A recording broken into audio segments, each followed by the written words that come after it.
राधे राधे, जय श्री कृष्णा। जय हो देवों के देव महादेव जी की। आइए अब हम फाल्गुन मास के आज के श्री शिव महापुराण का आगे का महात्म्य सुनते हैं। ब्रह्मा जी नारद मुनि से बोले कि हे नारद, अब हिमालय ने सबको भोजन कराने के लिए अपने आंगन को सजाया।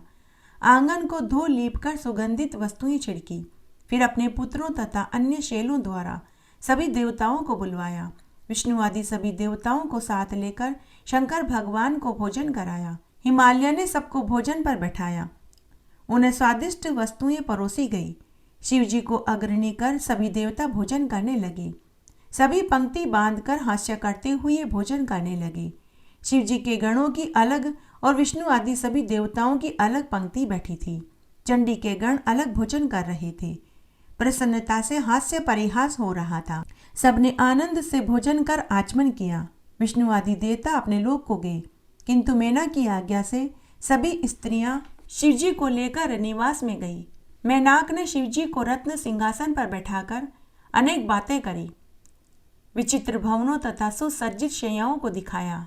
पर्वतराज के सुंदर निवास को देखकर महेश्वर प्रसन्न हो गए।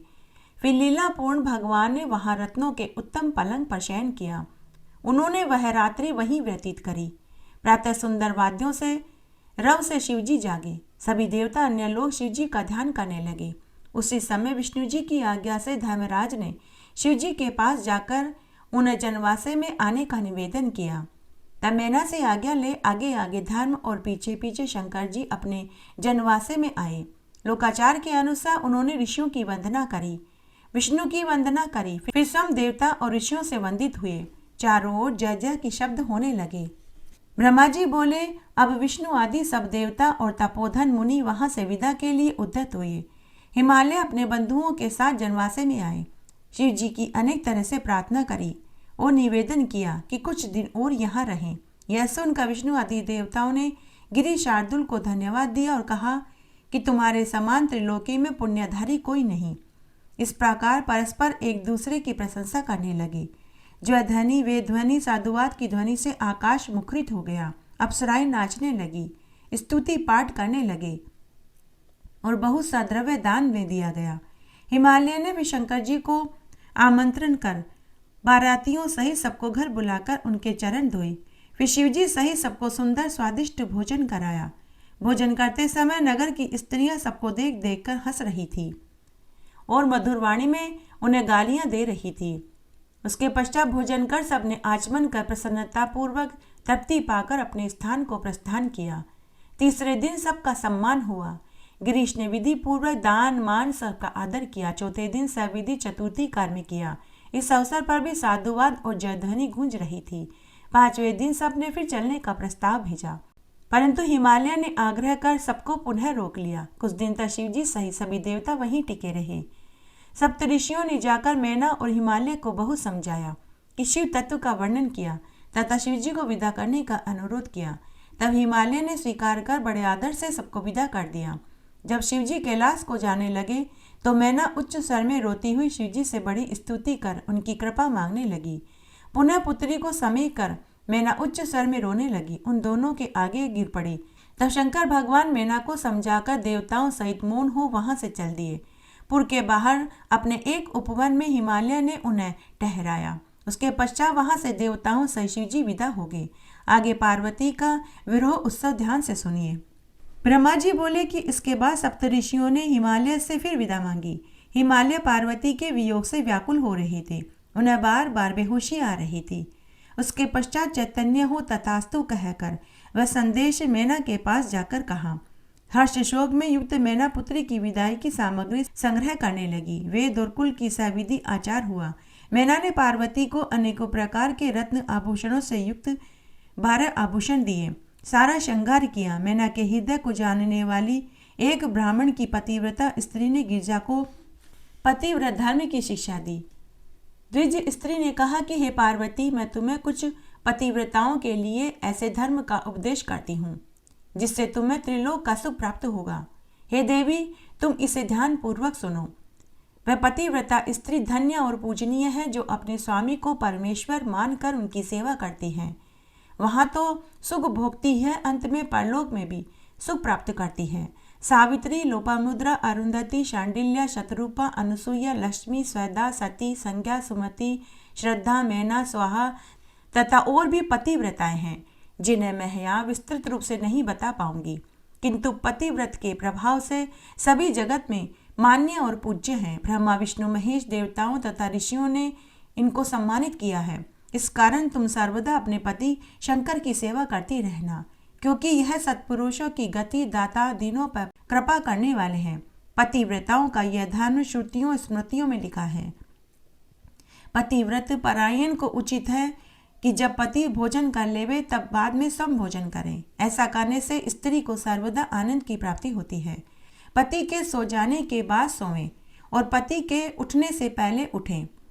कभी बिना अलंकार के पति के सामने न जावें। पति को परदेश रहने पर तो कभी श्रृंगार न करे। पतिव्रता को उचित है कि वह अपने पति का कभी नाम न लेवे, पति को दुर्वचन न कहें। अगर पति ताड़ना देवे तो भी प्रसन्न रहें, मारने पर भी चुप रहें। जब पति बुलावे तब सारा कार्य छोड़कर उसके पास जावें और पूछें कि हे पति, आपने मुझे क्यों बुलाया है। द्वार पर देर तक न ठहरे रहें, दूसरों के घर न जावें, किसी की बात सुनकर किसी से प्रकाशित न करें, सर्वदा हित कर समय की प्रतीक्षा करें। पति की आज्ञा के बिना कभी तीर्थ यात्रा पर भी न जावें। समाज तथा अन्य किसी के उत्सव में जाने से पहले पति से आज्ञा लेवें। स्त्री का तीर्थ उसके पति के चरणों में होता है। पति का जूठन खाना महाप्रसाद की श्रेणी में गिना जाता है। देवताओं, पितरों, अतिथियों को बिना भोग लगावे कभी न भोजन खावें। सेवक, गाय, भिक्षु को भोजन करावें। उसे प्रतिक्षण सामग्रियों की संग्रह, चतुरता, प्रसन्नता, मितव्यता का ध्यान रखें। पति की आज्ञा के बिना स्त्रीव्रत उपवास भी न करें, क्योंकि बिना आज्ञा के कोई फल नहीं मिलता। परलोक भी बिगड़ जाता है। पति कैसा भी हो, नपुंसक, रोगी, वृद्ध, दुखी क्यों न हो, स्त्री उसका उल्लंघन न करे। जब वह रजवती हो तब 3 दिन किसी को मुख न दिखावे। जब वह स्नान से शुद्ध हो जावे तब तक उसका कोई शब्द भी न सुने। पतिव्रता को उचित है कि वह अपने पति को शिवरूप ही माने। पति से कभी भी कातर वाक्य न बोले, न पति की निंदा करे। गुरुजनों के रहते कभी जोर से न बोले न हंसे। अपने पति को कभी तू शब्द न कहे। सोच से कभी ईर्ष्या न करे। ईर्ष्या करने से वह दुर्गम हो जाती है तथा जो स्त्री अपने पति की आंख बचाकर अन्य को देखती है वह काणी, कुमुखी और विरूपा होती है। जैसे जीव बिना दह क्षण मात्र में अपवित्र हो जाता है, वैसे ही बिना पति के स्नान करने पर वह भी अपवित्र ही रहती है। स्त्री अपना शील कभी भी भंग न करे, क्योंकि ऐसी पतिव्रताओं पर ही यह पृथ्वी टिकी हुई है। वही स्त्री पापनाशक है जो सर्वदा पवित्र रहती है। गृहस्थी की जड़ स्त्री है, सारे सुखों की जड़ स्त्री है, क्योंकि धर्म फल की प्राप्ति के लिए संतान वृद्धि में स्त्री ही कारण है। वही सच्चा गृहस्थ है जिसके घर में पतिव्रता स्त्री है। पतिव्रता और गंगा में कोई अंतर नहीं। वे शिव और पार्वती के समान पवित्र हैं। स्त्री के लिए उसका पति ही ओंकार, वेद और श्रुति है। पति तप है तो स्त्री क्षमा है। पति फल है तो स्त्री सत्क्रिया है। ऐसे ही स्त्री पुरुष धन्यवाद के पात्र हैं। इस प्रकार मैंने एक प्रकार का पतिव्रताओं का धर्म संक्षेप में तुम्हें सुनाया है। पतिव्रता उत्तम आदि भेदों से 4 प्रकार की होती है, उत्तम, मध्यम, अधम और निष्कृत। जो स्त्री स्वप्न में भी अपने पति के सिवा दूसरे को नहीं देखती वह उत्तम होती है। जो दूसरों को शुद्ध बुद्धि से पिता, भ्राता, पुत्र के समान देखती है वह मध्यम होती है। जो अपना धर्म विचार कर व्यभिचार नहीं करती वह चरित्रवान है, वह निष्कृष्ट पतिव्रता है। तथा जो अपने कुल के भय से व्यभिचार से बची रहती है वह अति निष्कृत पतिव्रता है। ये चारों प्रकार की पतिव्रताएं पाप को हरण करने वाली, लोक परलोक में मुदित रहने वाली हैं। ऐसा जानकर स्त्री नित्य पति की सेवा करे। हे शैलपुत्री, ऐसा करने से तुम्हारे सभी मनोरथ पूर्ण होंगे। हे देवी, इससे अधिक और मैं क्या कहूँ, क्योंकि तुम तो जगत की माता महेशी हो। साक्षात शिवजी तुम्हारे पति हैं। तुम्हारा तो नाम सुनने से ही स्त्रियां पतिव्रता हो जाएगी। हे कल्याणी, जगत के आधार के लिए ही मैंने यह तुम्हें उपदेश दिया है। ब्रह्मा जी कहते हैं कि ऐसा कहकर जब पार्वती को प्रणाम कर वह ब्राह्मणी चुप हो गई तो शंकर प्रिया पार्वती को बड़ा ही आनंद सुख प्राप्त हुआ। आइए अब हम बैकुंठ चौदस का महात्म्य और फिर एक पौराणिक कहानी सुनते हैं। बैकुंठ चौदस का विशेष महत्व होता है। इस पावन पर्व के लिए यह माना जाता है कि भगवान शिव ने वैकुंठ चतुर्दशी को श्री हरि भगवान को सुदर्शन चक्र प्रदान किया था।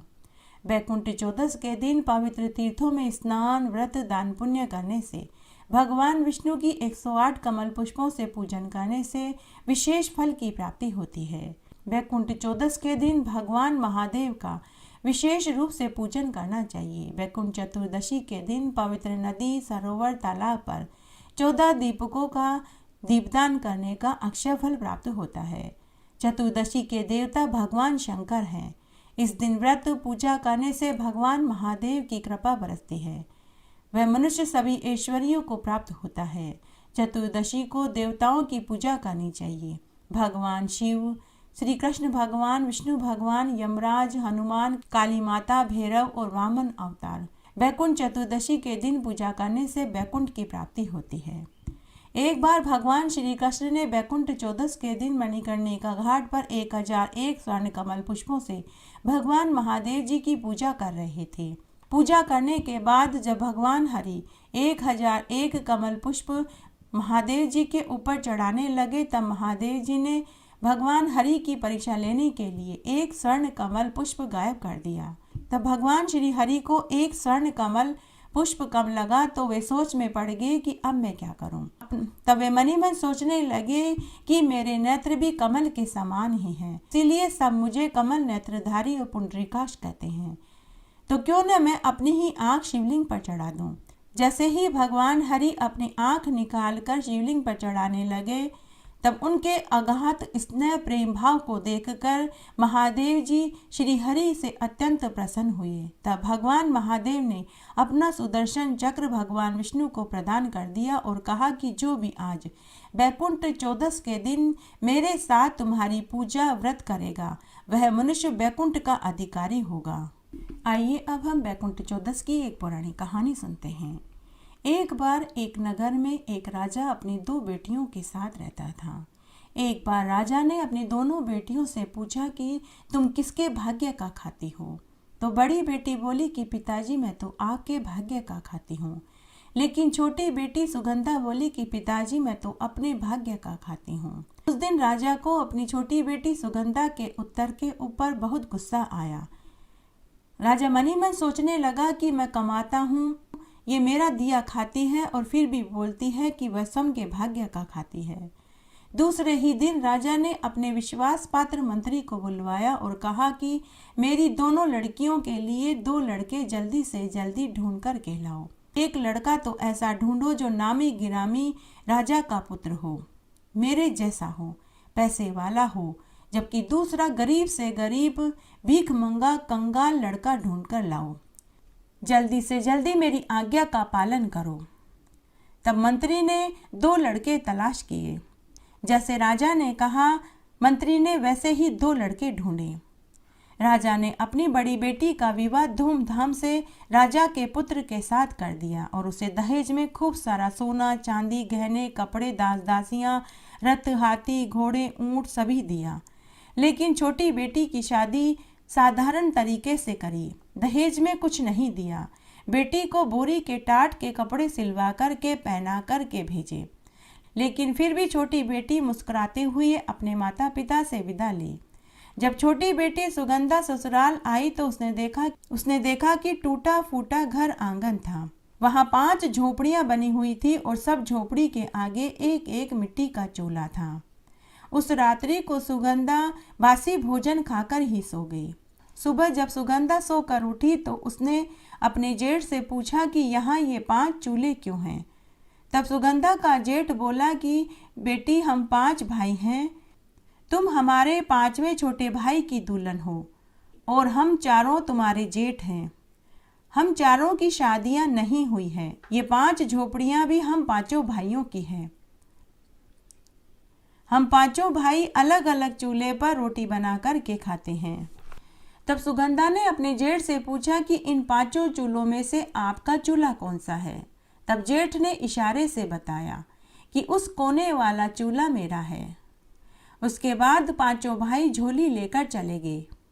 उनके जाने के बाद सुगंधा ने बड़े जेठ के चूल्हे को छोड़कर सारे चूल्हे तोड़ दिए। सभी झोपड़ियों की साफ सफाई करी, आंगन को पीली मिट्टी से लीपा। उसके बाद आंगन में सुंदर सुंदर मांडने बनाए और अपने पति और जेठ के आने का इंतजार करने लगी। शाम को सभी अपनी अपनी झोली में आटा लेकर के आए।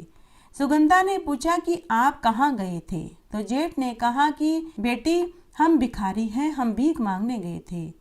बेटी, हमें और कुछ काम आता जाता भी नहीं है। उस समय तो सुगंधा कुछ नहीं बोली।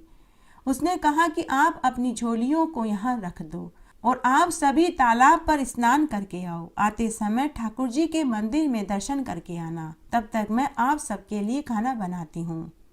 जब सभी भाइयों ने घर के आंगन में साफ सफाई देखी, सुंदर सुंदर मांडने देखे तो उन्हें बड़ा आश्चर्य हुआ। तभी एक जेठ सबसे बोला कि देखो, इसने तो हमारे सारे चूल्हे तोड़ दिए हैं, यहाँ तो सिर्फ एक ही चूल्हा दिखाई दे रहा है। तब सुगंधा बोली कि आज से हम एक ही चूल्हे पर रोटी बनाएंगे और मैं भोजन बनाऊंगी, आप सब भोजन करना। उन सभी में बड़ा जेठ कुछ समझदार था। उसने अपने छोटे चारों भाइयों से कहा कि जैसा बहू कहेगी हम वैसा ही करेंगे, तुम सब मेरे साथ चलो, हम तालाब पर स्नान करके आएंगे। वे पांचों भाई महीनों तक नहीं नहाते थे। उनके ढाढ़ी मूंछ बड़ी हुई थी। सबसे पहले उन्होंने ढाढ़ी मूछें कटवाई, फिर सबने तालाब पर रगड़ रगड़ कर स्नान किया, साफ साफ कपड़े पहने। आते समय वे मंदिर में दर्शन करने गए। कभी उन्होंने मंदिर में दर्शन तक नहीं किए थे तो उन्हें मालूम ही नहीं था कि वहां जाकर क्या करना है। तब जैसा बड़ा भाई कर रहा था, चारों भाइयों ने भी वैसा ही किया। बड़े भाई ने हाथ जोड़कर प्रणाम किया तो चारों भाइयों ने भी हाथ जोड़कर प्रणाम किया। उसके बाद वे घर आ गए। घर आया तो उन्हें स्वादिष्ट हलवा, पूड़ी, सब्जी खाने को मिली।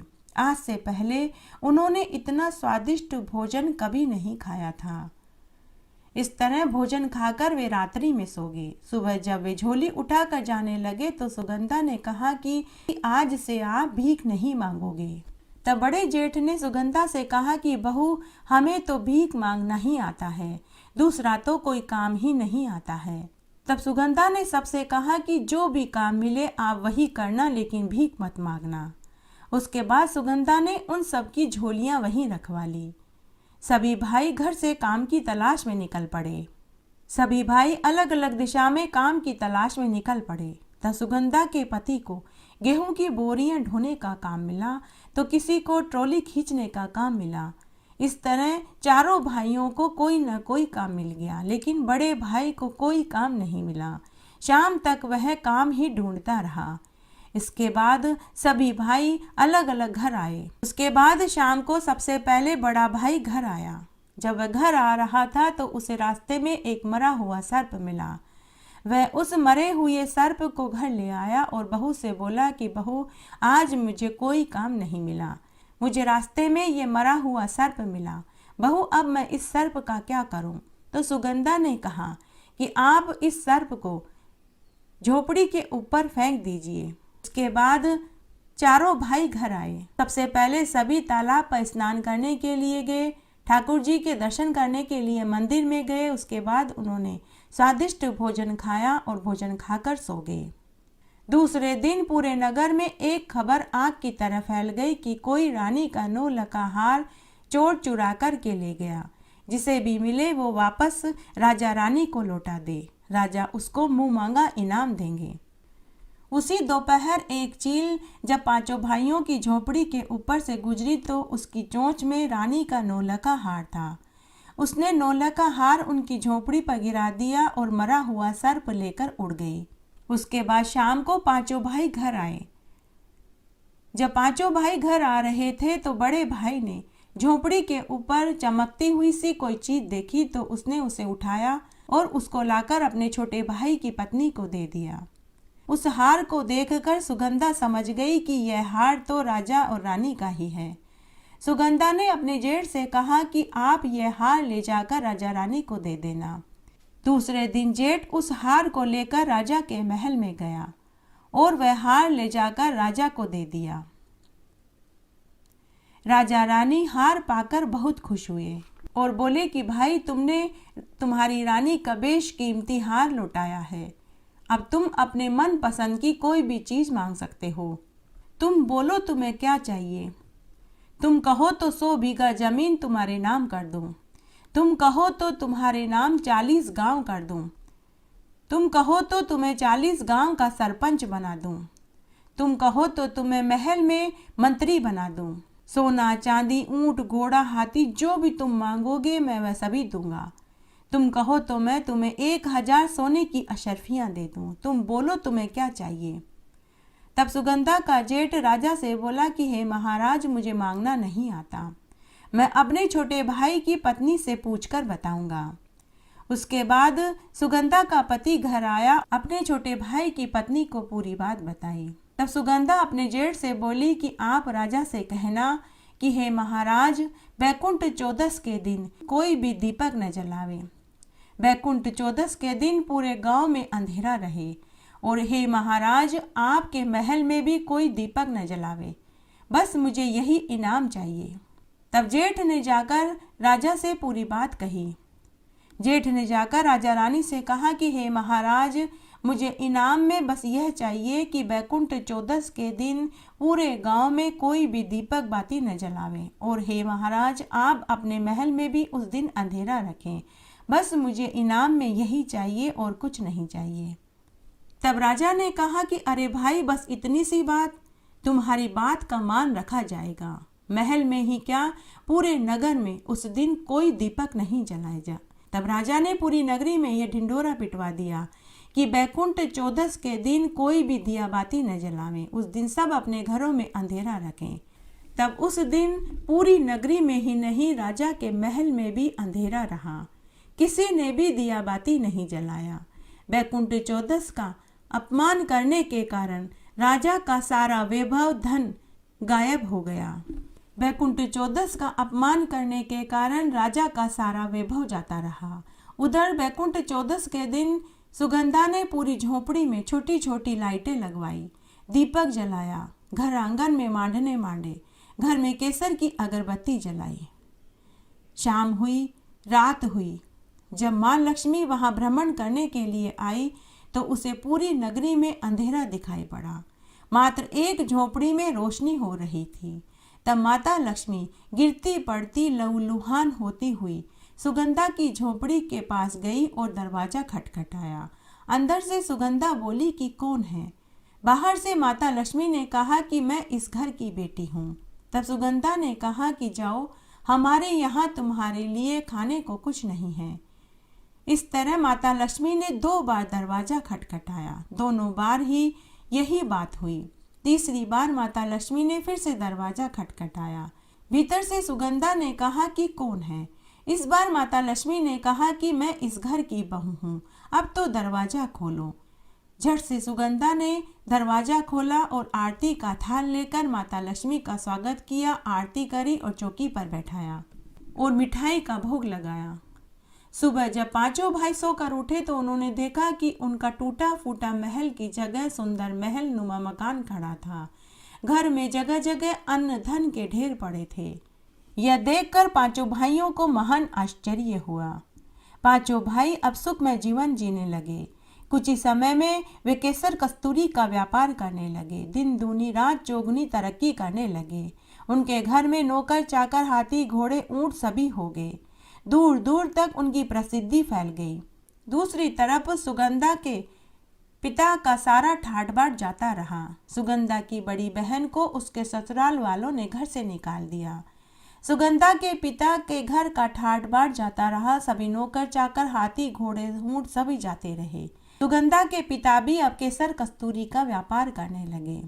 तब एक दिन राजा ने सुना कि किसी नगर में कोई केसर कस्तूरी का व्यापार करता है और वो माल का 4 गुना पैसा देते हैं। तब सुगंधा के पिता ने सोचा कि मैं वहीं जाकर अपनी केसर कस्तूरी बेचता हूँ और उसी नगर में मैंने अपनी छोटी बेटी का भी ब्याह करा था, वहां जाकर उसकी भी दशा देख लूँ। जब मैंने अपनी बड़ी बेटी का विवाह खूब सोच भाल कर एक राजा के बेटे से किया था, जब उसकी ऐसी दशा है तो उसकी तो पता नहीं कैसी दशा होगी। तब सुगंधा के पिता ने अपना वेश एक व्यापारी का बनाया और उस नगरी में पहुंच गए जहां सुगंधा रहती थी। और उस नगरी में जाकर वे जोर जोर से आवाज लगाने लगे कि कोई केसर कस्तूरी ले लो, कोई केसर कस्तूरी ले लो। तभी सुगंधा ने अपने पिता की आवाज को पहचान लिया। उसने अपने नौकरों को बुलाकर के कहा कि जाओ उस व्यापारी को महल में बुलाकर के लाओ और उसकी केसर कस्तूरी मुँह मांगे दाम पर खरीद लो और उन्हें बढ़िया से बढ़िया स्वादिष्ट भोजन खिलाओ। उसके बाद सुगंधा के नौकरों ने सुगंधा की आज्ञा का पालन किया। तब सुगंधा के नौकरों ने सुगंधा के पिता को खाना खाने के लिए बैठाया। सुगंधा बार बार नए नए कपड़े और गहने पहनकर अपने पिता को भोजन परोसने के लिए आने लगी। अंत में सुगंधा पान का बीड़ा सुपारी लेकर उन्हीं कपड़ों में पिता के पास पहुंची जिन कपड़ों में उसके पिता ने विदा किया था, अर्थात वह टाट की बोरी के कपड़े पहन करके पिता के सामने पहुंची। उसे देखकर पिता ने कहा कि बेटी, क्या तुम इस घर की नौकरानी हो? तब सुगंधा बोली कि पिताजी, यह पूरा घर, कारोबार सभी मेरे भाग्य से हैं। यह सब कुछ मेरा है। मैं यहाँ इस घर की मालकिन हूँ। तब पिता ने कहा कि लेकिन बेटी, तूने तो वही कपड़े पहन रखे हैं जिन्हें पहनाकर मैंने विदा किया था। तब सुगंधा ने अपने पिता से कहा कि पिताजी, यह कपड़े तो मैं आपको दिखाने के लिए पहन कर के आई हूँ। उससे पहले आपको भोजन परोसने के लिए जो अच्छे अच्छे कपड़ों और गहनों में जो स्त्री आई थी वो मैं ही थी। पिताजी, मैं अपने भाग्य का खाती हूँ। उस समय उसके पिताजी को भी बहुत शर्मिंदगी हुई।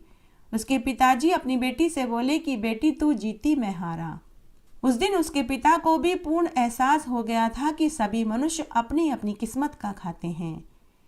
इस कहानी से हमें यह शिक्षा मिलती है कि कोई किसी के भाग्य का नहीं खाता, हर एक इंसान अपनी किस्मत की खाता है। शीश अंग अर्धंग पार्वती सदा विराजत कैलासी, नंदी भंगी नृत्य करत हैं गुण भक्तन शिव की दासी। शीतल मंद सुगंध पवन बह बैठे हैं शिव अविनाशी, करत गान गंधर्व सप्त स्वर राग रागिनी अतिकासी। यक्ष रक्ष भैरव जह डोलत बोलत है बन के वासी, कोमल शब्द सुनावत सुंदर भंवर करत है गुंजासी। कल्प द्रुम अरु पारिजात तरु लाग रहे हैं लक्षासी, कामधेनु कोटिक जह डोलत करत विरत है भिक्षासी। सूर्यकांत सम पर्वत शोभित चंद्रकांत भव की वासी, चौतो ऋतु नित फलत रहत है पुष्प चढ़त है वर्षासी। देव मुनि जन को भीड़ पड़ती है निगम रहत जो नित गासी, ब्रह्मा विष्णु जाको ध्यान धरत है कछु शिव हमको फरमासी। रिद्धि सिद्धि के दाता शंकर सदा आनंदित सुख राशि, निष्काम सुमिरन सेवा करते टूट जाए यम की फांसी। त्रिशूल धर जी को ध्यान निरंतर मन लगाए कर जो गासी, दूर करो विपदा शिव तनु को जन्म जन्म शिव पद पासी। कैलाशी काशी के वासी अविनाशी मेरी सुध लीजो, सेवक जान सदा चरणन को अपना जान दर्श दीजो। तुम तो प्रभु जी सदा सयाने अवगुण मेरो सब ढक लीजो, सब अपराध क्षमा कर शंकर किंकर की विनती सुनियो। इस तरह आज हमने श्री शिव महापुराण का यह महात्म्य सुना। आशा करती हूँ यह आपको जरूर पसंद आएगा। मेरे साथ बने रहने के लिए आपका धन्यवाद। आगे आने वाली कथा कहानी के लिए भी आप इसी तरह मेरे साथ बने रहें। धन्यवाद।